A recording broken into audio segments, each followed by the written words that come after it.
ಬೆನ್ನು ನೋವು, ಡಿಸ್ಕ್ ಸಮಸ್ಯೆ, ಕುತ್ತಿಗೆ ನೋವು, ಭುಜ ನೋವು, ಗ್ಯಾಸ್ಟ್ರಿಕ್, ತಲೆನೋವು, ಪಾರ್ಶ್ವವಾಯು, ಮೊಣಕಾಲು ನೋವು, ನಾನಾ ರೀತಿಯ ನೋವುಗಳಿಂದ ಬಳಲುತ್ತಿದ್ದೀರಾ?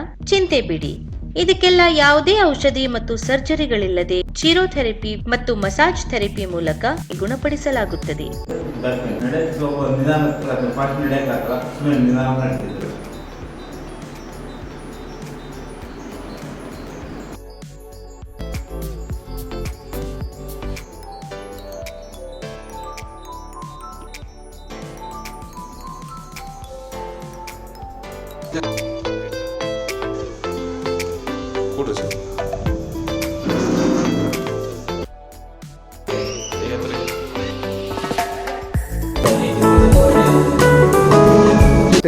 ಸಮಸ್ಯೆ ಸರ್, ನಡುವು ಒಪ್ಪರಿ ಮೇಲೆ ಇರ್ತದೆ ಸರ್, ಒಪ್ಪರಿ ನಮ್ಮ ಟ್ರೀಟ್ಮೆಂಟ್ ತೊಗೊಂಡ್ಮೇಲೆ ನಿಮ್ಗೆ ಹೆಂಗೆ ಅನಿಸ್ತದೆ ಸರ್? ಗುಣ ಐತೆ ಸರ್. ಅಂದರೆ ಈಗ ಕ್ರಾಸ್ ನಡೆಯೋದು ಏನಿಲ್ಲ ಸರ್ ಈಗ?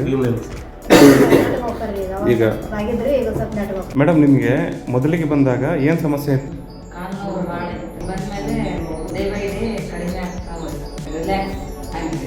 ನನಗೆ ಈ ಟ್ರೀಟ್ಮೆಂಟ್ ತೊಗೊಂಡಾಗಲಿಂದ ಚೆನ್ನಾಗಿ ಅನಿಸ್ತದೆ. ಆ ಥರ ಏನು ಹಿಡಿಯೋದು ಮಾಡೋದು ಏನು ಇಲ್ಲ. ಇವಾಗ ನಮ್ಗೆ ಏನು ಪ್ರಾಬ್ಲಮ್ ಆಗಿದೆ ಅಂತ ಹೇಳಿ ಅದನ್ನು ಗುರುತಿಡಿದು ಅದನ್ನ ಟ್ರೀಟ್ ಮಾಡಿದ್ದಕ್ಕೆ ನನಗೆ ತುಂಬ ಹೆಲ್ಪ್ ఆయిತು. ఎక్కడికి వెళ్ళినా కూడా ఆపరేషన్ అన్నారు. ఇప్పుడు పర్లేదు చేస్తారు, బాగానే ఉంది. నాకు బాగుంది, మనిషి కూడా కొంచెం ఆరోగ్యంగా ఉండటం వల్ల హుషారు కూడా ఉంది. 80% ಮೇಲೆ ನಡೀತು, ಆರಾಮಾಗಿದೆ.